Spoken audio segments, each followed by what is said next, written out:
हमारे चैनल को सब्सक्राइब करें और बेल आइकन दबाएं। जो देश के लिए हमेशा साथ में लड़े, आज दुश्मन बन क्यों आमने सामने खड़े। रुक जाओ! चला गोली अभिजीत! दया! उनकी कहानी अभी बाकी है, जिनका बस नाम ही काफी है। सीआईडी वापस आ रहा है सोनी एंटरटेनमेंट टेलीविजन पर।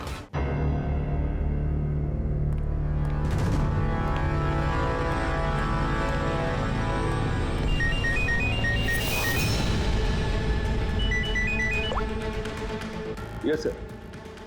जी सर, ऑफिस में ही। हाँ, उसी को इंटरोगेट करने जा रहा हूँ। पता है सर, वो क्रिमिनल नहीं है, लेकिन क्रिमिनल कोई माँ के पेट से पैदा तो होता नहीं। मजबूरी, हालात, लालच क्रिमिनल पैदा करते हैं। देखते हैं इसे किसने क्रिमिनल बनाया।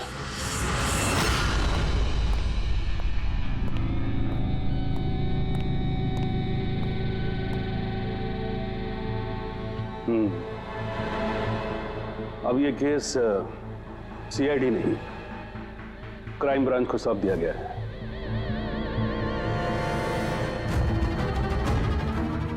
अब भी सफाई में कुछ कहना चाहते हो?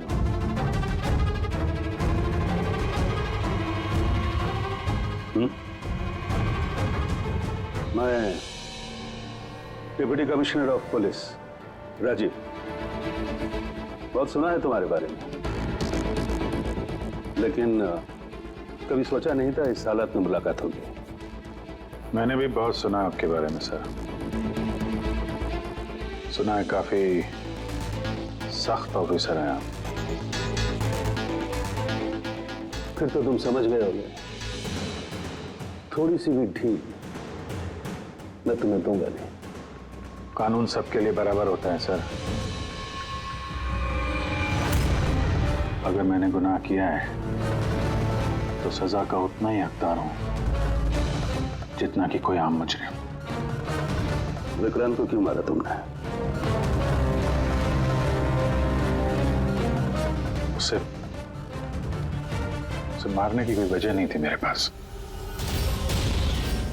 अच्छा, तो फिर गोली क्यों चले? पता नहीं, बस चल गई। चल गई? चल गई मतलब ट्रिगर पे उंगली रख के ट्रिगर दबाया था ना तुमने? मैं सिर्फ उसको डरा रहा था। डरा रहे थे, लेकिन तुम वहां करने क्या गए थे? पुलिस उसे कोर्ट ले जा रही थी ना?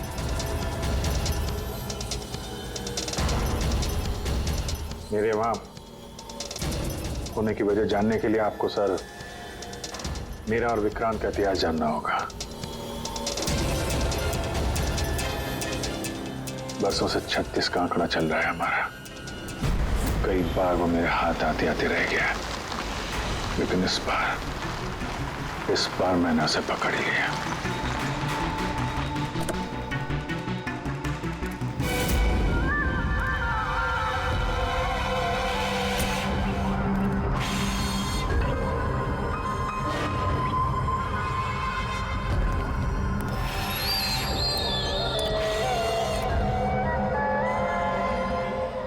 माल लाया? जी, आपने जितना बोला था उतना है।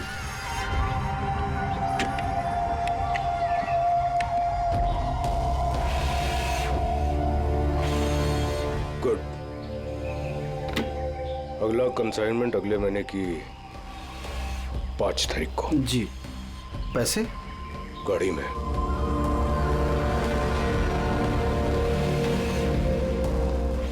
क्या बात है, इतना पसीना क्यों आ रहा है? पसीना? नहीं तो।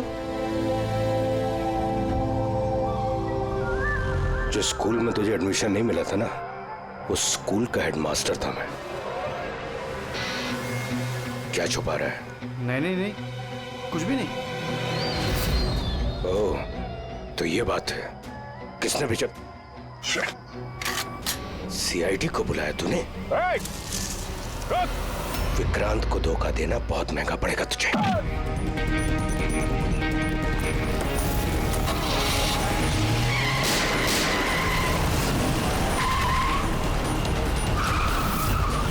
और इस तरह इस बार तुम उस तक पहुंच ही गए।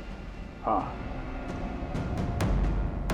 लेकिन हमेशा की तरह इस बार भी विक्रांत के नसीब में जेल की सलाखें नहीं लिखी थी। नामी गिरामी अपराधी विक्रांत ने सरकारी गवाह बनने का फैसला कर लिया है। वो मकरंद के खिलाफ अदालत में सारे सबूत देगा और इसके बदले अदालत उसकी सजा काफी हद तक माफ कर देगी। इन अपराधियों को पकड़ने के लिए हम लोग दिन रात एक कर देते हैं, अपने खून पसीना बहाते हैं। क्या इसलिए कि अदालत उनको दोबारा जुर्म करने के लिए छोड़ दे? अब अदालत को दोष मत दो अभिजीत। वैसे भी मकरंद के खिलाफ उनके पास ज्यादा सबूत थे नहीं, और हमारा काम मुजरिमों को पकड़ना है, ना कि उनकी सजा तय करना। यार, तो तुमको क्या लगता है, इसको छोड़ना सही है? अब सही तो नहीं है, पर हम लोग क्या कर सकते हैं?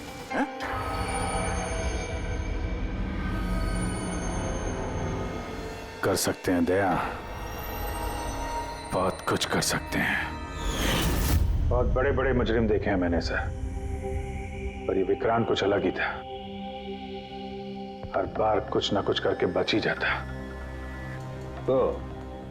तो इस बार उसका बच निकलना तुम्हें मंजूर नहीं था, क्यों? यही बात है ना? ठीक समझा। इसलिए जब मुझे पता चला कि इस केस का इंचार्ज मेरा पुराना दोस्त मुरली है, तो विक्रांत से मिलना है मुझे। यार सिर्फ 10 मिनट। अभिजीत, तुम ये जानते हो कि ये मुमकिन नहीं है। This doesn't fit into any kind of protocol. मैं तुम्हें परमिशन नहीं दे सकता। परमिशन? वो आरती याद है तुम्हें? बीकॉम सेकेंड ईयर की स्टूडेंट, कैसे तड़पा तड़पा के मारा था उसने। किसने परमिशन दी थी उसे ऐसा करने के लिए? और वो 80 साल की बूढ़ी औरत जिसे आंख से दिखता नहीं था, उसके हाथ पांव काट दिए थे उसने। एक 8 साल के बच्चे तक को। अभिजीत, मैं उसकी पूरी केस हिस्ट्री को जानता हूं। फिर तुम ये भी जानते होगे किसी भी जेल में 15-20 दिन से ज्यादा नहीं टिकता ये विक्रांत। यार मेरा उससे मिलना बहुत जरूरी है। एक लड़की का किडनैप हो गया, पिछले 2 महीने से नहीं मिल रही है। सिर्फ विक्रांत जानता है कहां है वो। यह लड़की की जिंदगी का सवाल है, समझो यार, सिर्फ 10 मिनट। ठीक है, लेकिन सिर्फ और सिर्फ 10 मिनट। तो इस तरह तुम विक्रांत की वैन तक पहुंचे, लेकिन तुम्हें तो सिर्फ उस लड़की के बारे में जानना था ना? ये सब कैसे हो? ये सच है सर, मैं सिर्फ लड़की के बारे में जानने गया था, मगर 5 मिनट का टाइम दे रहा हूं। दिमाग पे जोर डाल ले और अच्छी तरीके से हिला ले। आरजू कहाँ है? आरजू? कौन सी आरजू? किसकी आरजू? मैं नहीं जानता किसी आरजू को। वही लड़की जिसे तूने किडनैप कर रखा है। ओह, सॉरी, भूल गया था। कहाँ रखा है उसे? जानता है अभिजीत, पिछली बार भी मैंने एक लड़की को किडनैप किया था, फिर भूल गया था। फिर अचानक 2 महीने के बाद मुझे याद आया, तो फिर जाकर देखा कि उसकी लाश कुर्सी से बंधी हुई थी और उसकी लाश पर मक्खियां भिनभिना रही थी। और अब आरजू का भी वही हाल होने वाला है। ऐसा कुछ नहीं होगा।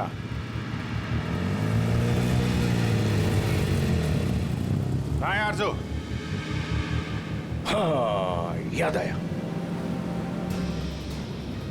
मेरी जेब में, निकाल ले।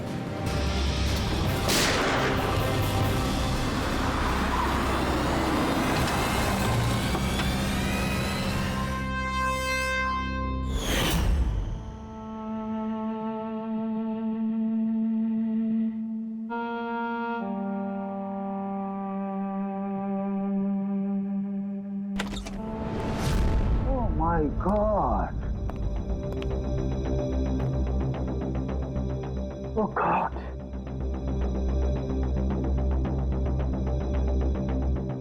मुझे तुम जैसे जिम्मेदार ऑफिसर से ये उम्मीद नहीं थी मुरली। तुम्हारी निगरानी में ये हो कैसे गया? कैसे? आओ! गलती मुरली की नहीं, मेरी है। ये सब मेरी वजह से हुआ है।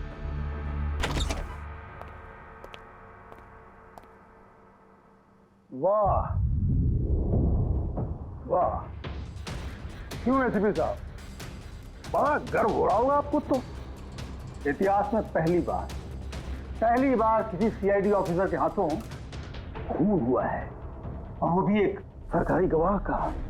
चैन साहब, आपको जो कुछ कहना है मुझे कहिए। अपराध मैंने किया है। तुमसे नहीं, एसीपी प्रद्युम्न से ही बात करूंगा, क्योंकि अगर सीआईडी की नाक कटती है तो फाइनली सारी जिम्मेदारी प्रद्युम्न के कंधे पर ही आती है। इसलिए तुमसे ही बात करूंगा।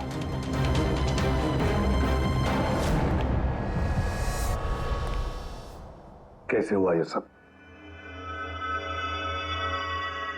पता नहीं सर कैसे हो गया। मैं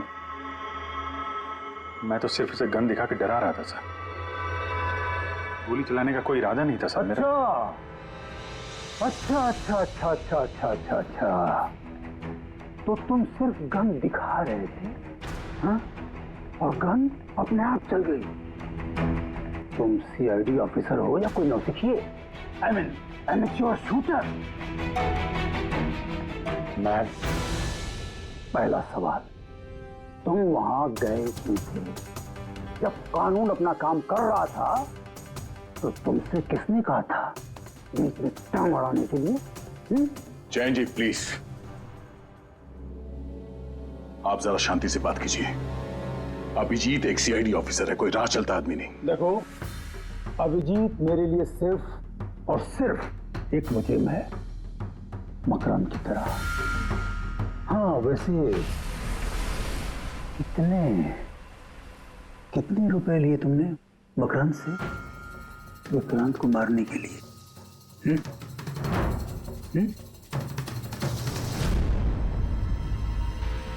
अगर तुम एक वकील ना होते और मैं एक सीआईडी ऑफिसर नहीं होता तो ये सवाल तुम्हें बहुत भारी पड़ता। Oh really? देखो देखो देखो देखो, ऐसे थे प्रद्युम्न, इसके तेवर तो देखो। फोन करके बैठा है और मुझ जैसे लॉयर को, सीनियर लॉयर को धमकी दे रहा है। ऐसे चार्जेस लगाऊंगा, 7 जन्मों तक जेल में बैठ के सोओगे। ये चीज हो गए तुम वहां। मानता हूं गोली चलाई मैंने सर, विक्रांत को मार दिया, लेकिन उसे मारने का कोई इरादा नहीं था मेरा। खून सिर्फ खून होता है अभिजीत, इरादा चाहे कुछ भी हो, गलत या सही कोई फर्क नहीं पड़ता। अदालत में ये सब काम नहीं आए। ये प्रोसिक्यूटर, जैन, मीडिया वाले धज्जियां उड़ा देंगे तुम्हारी, धज्जियां। इस जुर्म की सजा भुगतने के लिए मैं तैयार हूं सर, लेकिन जयंत और मीडिया वाले जो मुझ पर इल्जाम लगा रहे हैं मकरंद से मिले होने का, ये मैं कभी बर्दाश्त नहीं कर सकता। अभिजीत, फिर तो तुम्हें कोई नहीं बचा सकता।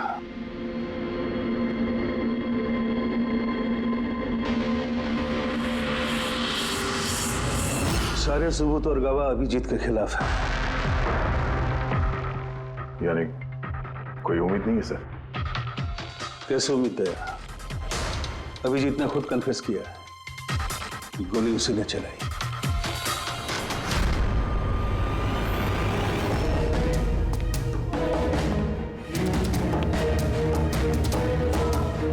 विक्रांत की मौत अभिजीत की गोली से नहीं हुई है बॉस। मतलब ये कि विक्रांत को गोली लगी है ठीक फेफड़ों के नीचे, और जब गोली फेफड़ों के नीचे लगती है तो इंसान की मौत होने में 20 से 30 मिनट लगते हैं, और विक्रांत की मौत तुरंत हो गई थी। एग्जैक्टली। इसीलिए मैं कहता हूं विक्रांत की मौत अभिजीत की गोली से नहीं हुई है, इसकी कोई और वजह है। और क्या वजह हो सकती है? उस वैन में ड्राइवर अभिजीत और विक्रांत के अलावा और कोई नहीं था। एक गोली चली, वो भी अभिजीत के गन से।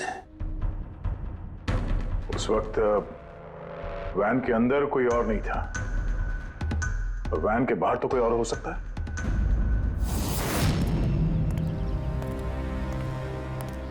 अभिजीत, उस वक्त गाड़ी के बाहर कोई था जिस वक्त गोली चली? नहीं, एक्चुअली पता नहीं, क्योंकि मेरा पूरा ध्यान तो विक्रांत पे था। अभिजीत, ठीक से याद करके बताओ, गोली चलने से पहले क्या हुआ था? कुछ अजीब हुआ था? कुछ भी? गोली चलने से पहले मैं विक्रांत से बात कर रहा था और हाँ, अचानक वैन को झटका लगा, गाड़ी हिल गई और विक्रांत भी थोड़ा गिर गया, मेरा भी संतुलन बिगड़ गया और गोली चल गई। एक मिनट, झटका लगा? किस तरह का झटका? जैसे सड़क पे अचानक से कोई गड्ढा आ गया, पूरी वैन हिल गई। लेकिन यहाँ तो सड़क बिल्कुल ठीक है, दूर दूर तक कहीं कोई स्पीड ब्रेकर भी नहीं है, स्मूथ। यहाँ गड्ढा कैसे आ सकता है? हाँ साहब, झटका लगा था, मेरी पूरी वैन यूं दाईं तरफ मुड़ गई।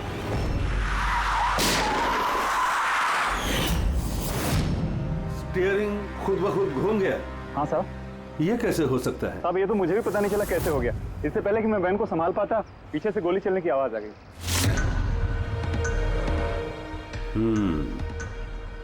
स्टीयरिंग व्हील का खुद ब खुद मुड़ जाना, गोली अपने आप चल जाना, सड़क पे कोई गड्ढा भी नहीं है। आखिर यहां हुआ तो क्या हुआ?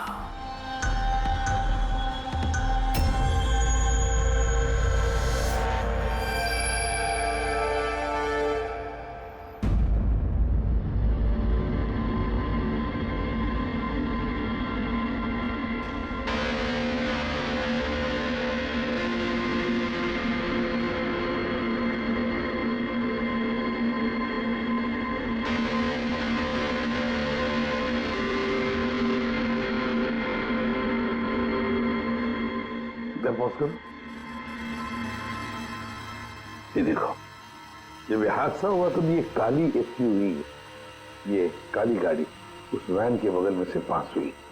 मतलब सर, विक्रांत का खूनी शायद इसी गाड़ी में? हाँ, हो सकता है। सर, ये गाड़ी कहीं रुकी नहीं सर, ये सीधे सीधे चली गई और दूसरी गोली की आवाज भी नहीं आई।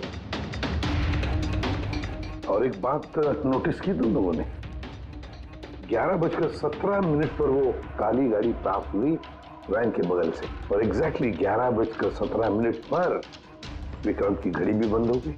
हाँ सर, अभिजीत की घड़ी भी 11:17 को ही बंद हुई थी। हाँ? ये दोनों घड़ियों का एक साथ बंद होना और इस कार का ठीक 11:17 पे वहां से गुजरना, ये संजोग नहीं हो सकता। बिल्कुल सर, बिल्कुल सही कहा आपने, ये कोई संयोग हो ही नहीं सकता। जरूर कोई ना कोई राज छुपा है उस काले रंग के एसयूवी में, जो अभिजीत की बेगुनाही साबित करेगा।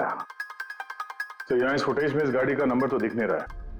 इस जगह से 5 किलोमीटर दूर सर टोल नाका है, वहां के सीसीटीवी फुटेज से शायद इस कार की डिटेल मिल जाए। हाँ।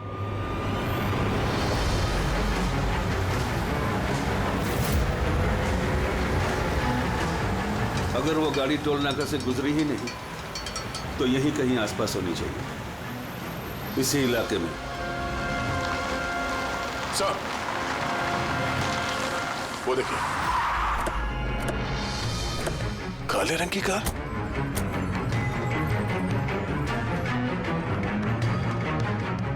Oh no. फ्रेडी, जरा आगे चेक करो।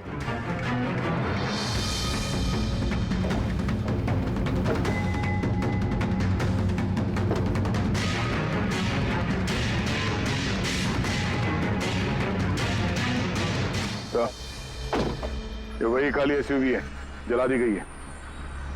मतलब गाड़ी में ऐसा जरूर कुछ था जो खूनी मिटाना चाहता था।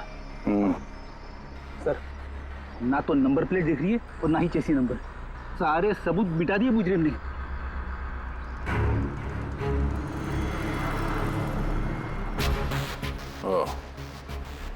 फिर एक काम करो, जरा आसपास पूछताछ करो, देखो किसी ने यहाँ पे कुछ देखा है क्या?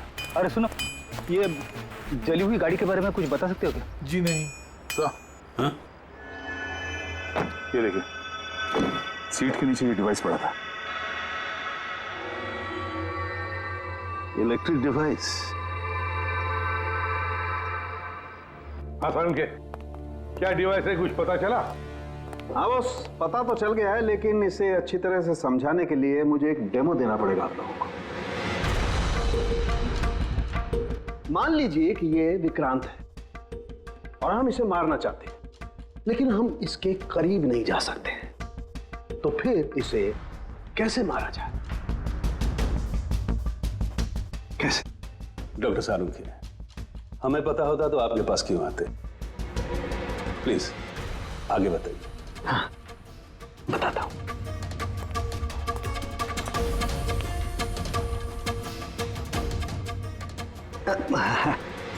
आप थोड़ा पीछे हट जाइए प्लीज। Thank you.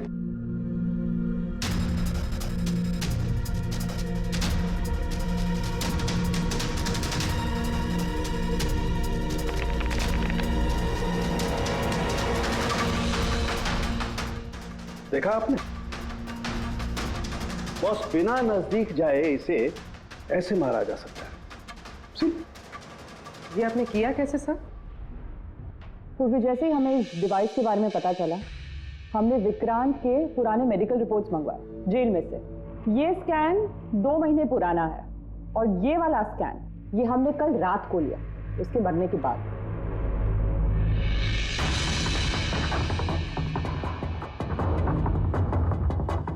या सारुंखे, इस पहले वाले स्कैन में एक छोटी सी चीज अटकी हुई है वहां उसके सिर में। वही चीज इस 2 महीने बाद वाले स्कैन में शिफ्ट हुई है, हिल गई है, पीछे आ गई है। और ये छोटी सी चीज एक शार्पनेल है बॉस, यानी गोली का छोटा सा टुकड़ा। और फिर ये शार्पनेल वहां से इस तरफ शिफ्ट हो गया, जिस वजह से विक्रांत की सबड्यूरल हेमेटोमा यानी ब्रेन ब्लीडिंग की वजह से मौत हो गई। पर ये शार्पनेल अपनी जगह से हिला कैसे? उसी डिवाइस की वजह से जो हमें जलती हुई गाड़ी में से मिला। तो गोलियों के टुकड़े को हिलाने का डिवाइस ही है? सिर्फ गोलियां नहीं दया, इसने और भी बहुत सारी चीजें हिलाई, जैसे कि विक्रांत के हाथों की हथकड़ी, पुलिस वैन का स्टीयरिंग व्हील, दोनों की हाथ की घड़ी के कांटे, यहां तक कि अभिजीत की गन भी। मतलब लोहे की चीजें, तो जितनी भी लोहे की चीजें हैं वो हिल गई उस डिवाइस की वजह से। Exactly boss. और लोहे का सबसे बड़ा आशिक है मैग्नेट, चुंबक। बॉस, ये है वो चुंबक जिसके जरिए मैंने इसे उड़ाया। यानी उस काली वैन में भी एक ताकतवर लौ चुंबक था, जिसकी वजह से पूरी की पूरी वैन दाईं तरफ चली गई और अभिजीत की मेटल की गन वो भी अपने आप चल गई। हाँ, और विक्रांत के सिर में जो अटका हुआ शार्पनेल का टुकड़ा है वो भी शिफ्ट हुआ। सर, इतनी प्लानिंग के साथ तो वही मार सकता है जिसे शार्पनेल के बारे में पहले से पता था, उसका कोई करीबी। मकरंद। मकरंद मतलब अभिजीत सर बेगुनाह? No, not at all. इतनी जल्दी किसी नतीजे पे पहुंचना ठीक नहीं होगा। मकरंद के खिलाफ जब तक हमको पक्का सबूत न मिल जाए, कानून की नजर में अभिजीत ही दोषी है। मकरंद के खिलाफ सबूत तो वही देगा ना जो विक्रांत के सेफ हाउस के बारे में जानता था, वरना मकरंद को कैसे पता कि विक्रांत किस रास्ते से कोर्ट पहुंचेगा। और विक्रांत की खुफिया जानकारी सिर्फ मुरली और उसके बाकी साथियों के पास थी। आप लोग ऐसा सोच भी कैसे सकते हो सर कि हम में से कोई गद्दारी कर सकता है? जितने ईमानदार आप लोग हैं ना, उतने ईमानदार हम लोग भी हैं।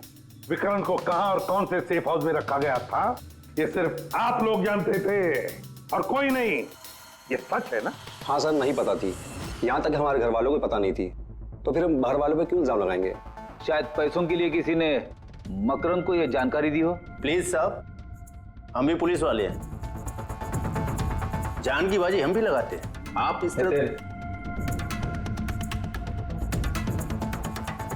इंफॉर्मेशन कहीं ना कहीं से तो लीक हुई है मुरली।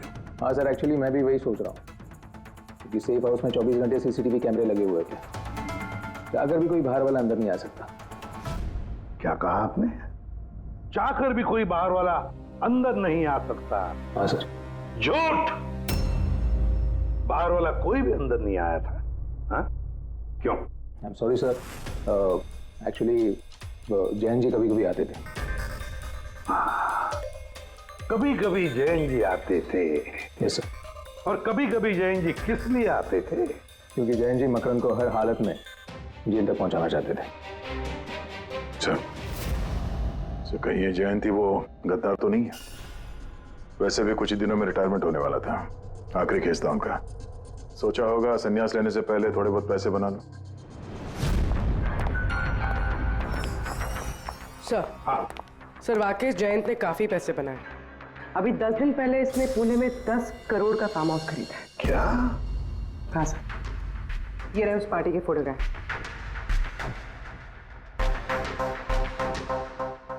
एक मिनट, माय गॉड, दया पहचाना इसे?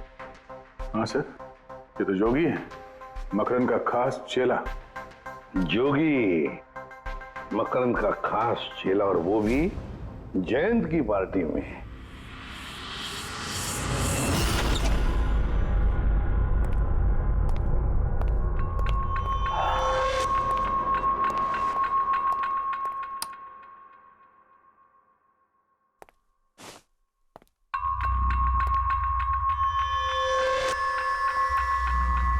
तुम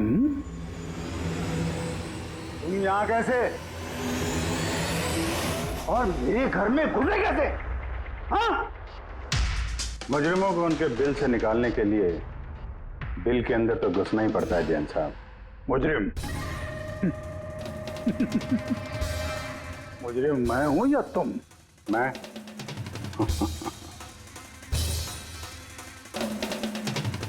लेकिन ये तस्वीर, ये कुछ और ही कहानी कह रही है।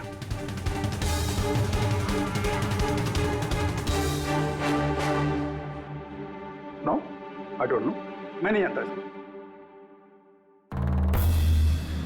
नहीं जानते? कमाल है, बहुत भोलेपन का नाटक कर रहे हो जैन साहब। मकरंद के पैसों से ये फार्म हाउस खरीद लिया, और अब उसके चेले जोगी को पहचानने से भी इनकार कर रहे हो। What nonsense! कौन जोगी? कैसा जोगी? मैं किसी जोगी वोगी को नहीं जानता। अगर नहीं जानते तो ये जोगी तुम्हारी पार्टी में क्या कर रहा था? देखो, मेरी पार्टी में 400 से ज्यादा लोग आए थे। अब मैं हर एक को तो नहीं पहचानता ना। और रहा सवाल मेरे फार्म हाउस का, तो मेरी जिंदगी भर की खून पसीने की कमाई है, समझे? मकरंद की बात कर रहे हो ना तुम? वो देखो, उस केस में उसके खिलाफ सारे सबूत मौजूद हैं। विक्रांत ने मरने से पहले मुझे सारे सबूत सौंप दिए थे। मकरंद को तो मैं फांसी पर लटकाऊंगा, और साथ में तुम्हें भी। लाइट हो क्या हुआ? स्विच तो ऑन है, हुआ क्या लाइट को?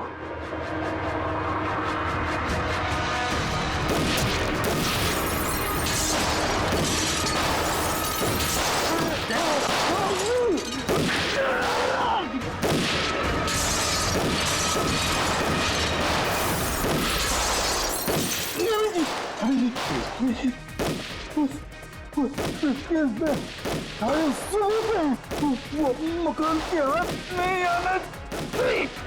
जैन जी,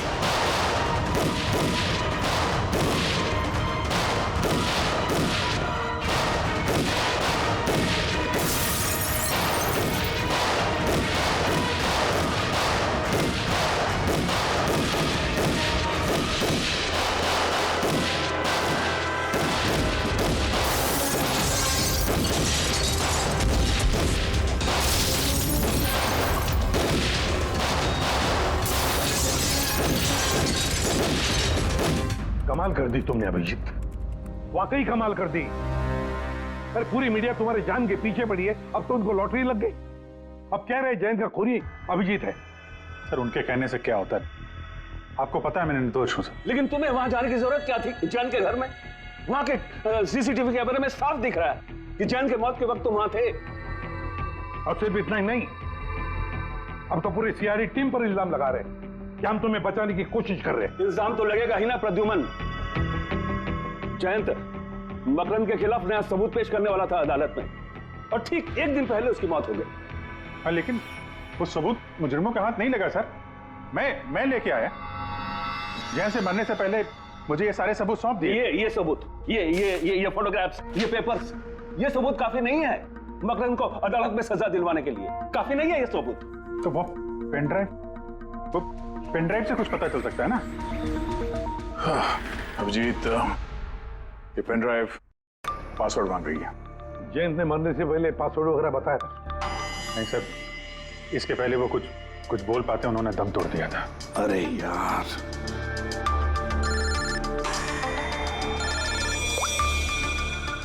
हेलो, हाँ पूर्वी। अच्छा, ओके, ठीक है।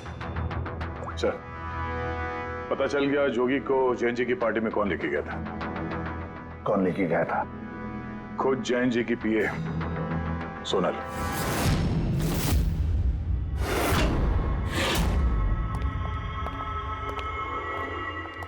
सर ये सब? सोनल, पूरी तेरा ऑफिस चेक कर।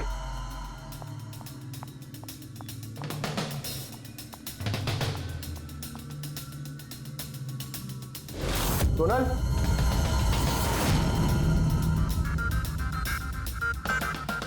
सर अंदर तो कोई भी नहीं। सर कोई नहीं होगा। सर तो सोनल गई कहाँ?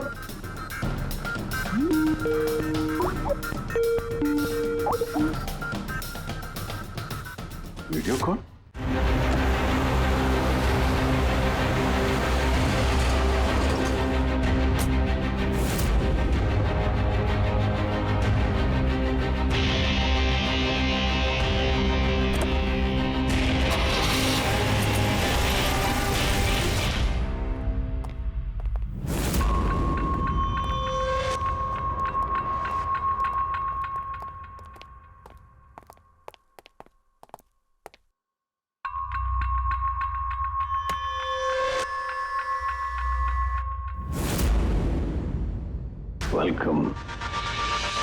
वेलकम अभिजीत।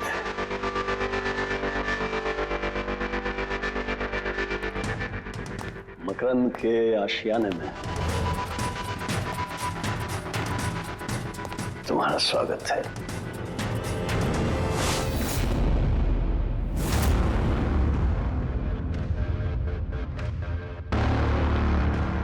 सबूत इधर है बॉस।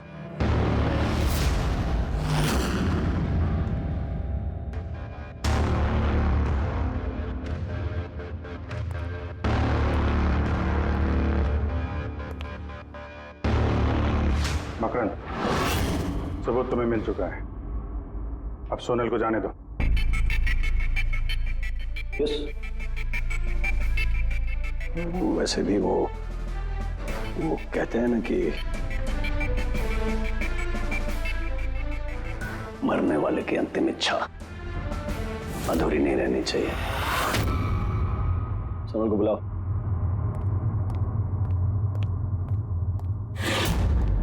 सर आप? सोनल तुम ठीक हो? हाँ सर, मैं ठीक हूँ। तुम जाओ यहाँ से। लेकिन सर आप? मेरी चिंता मत करो, तुम निकलो, जाओ।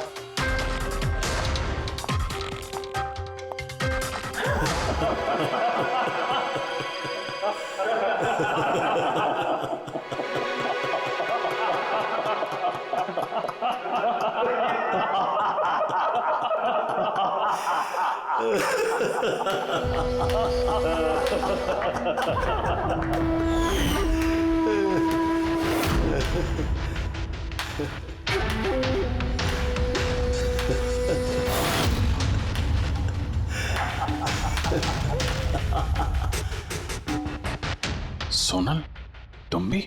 मानते हो ना मेरे दिमाग को? तुम सीआईडी वालों को भी मैंने चकमा दे दिया।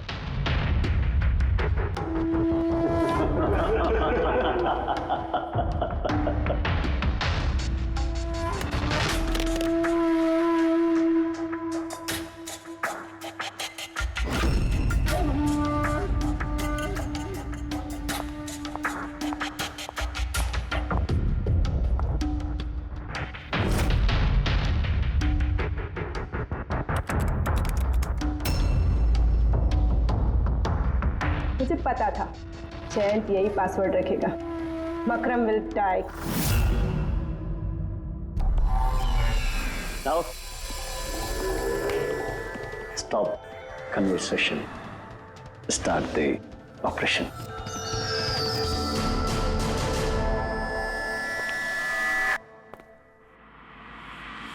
मरने का टाइम हो गया। टाइम हो गया? नहीं तो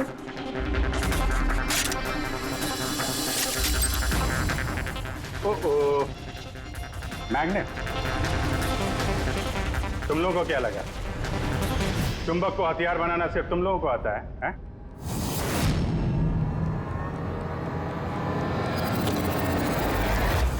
इस ब्रीफकेस में वैसा ही चुंबक है जैसा तुम लोगों ने उस गाड़ी में लगाया था विक्रांत को मारने के लिए।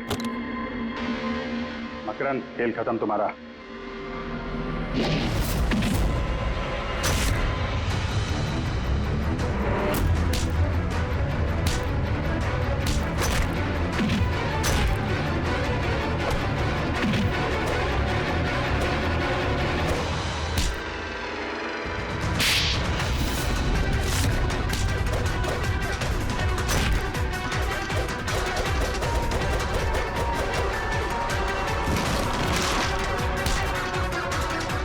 पैसों के लिए अपने बॉस को धोखा दिया? हाँ?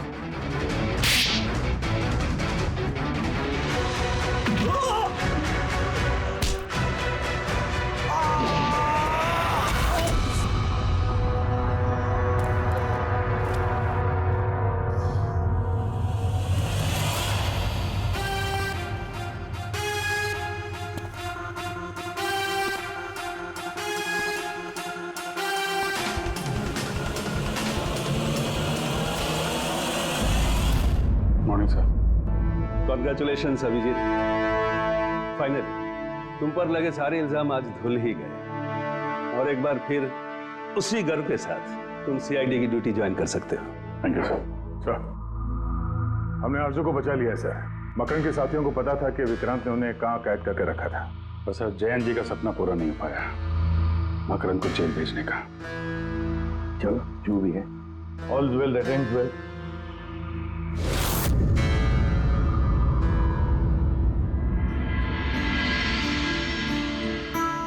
संभालो अपनी अमानत को।